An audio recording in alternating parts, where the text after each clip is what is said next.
আজকে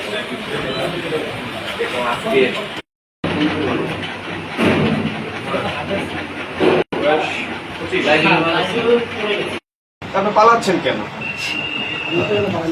বলছে আমার বলছে থেকে কি অভিযোগ আছে সদরে আমি তো কোনো সময় সদরে যাই না, আমি তো অভিযোগ থাকলে তো আপনি পাপ করছেন, আপনি পালাইতেছেন কেন? পালাইলে হবে? তো এখন আপনার হাসপাতালে ঘটনা ঘটছিল, তা হয় আপনার যারা থাকলে আপনি দোষী, আপনার না যারা থাকলে আরেকজন দোষ, তো বের করতে হবে, বুঝলেন নাই? যেহেতু আপনি জানেন না, তেমন লাইজুর দোষ, লাইজুরে ডেকে এনে ওর সাথে একটু কথা বলা লাগবে, দেখি যদি বলে যে আপনি এ বিষয়ে কিছু জানেন না, তাহলে শাস্তি আপনি পাবেন না, আপনার হাসপাতালে ও পাবে, অথবা কত পরিবেশ, তাই না? আসতে বলা হয়েছে তাকে।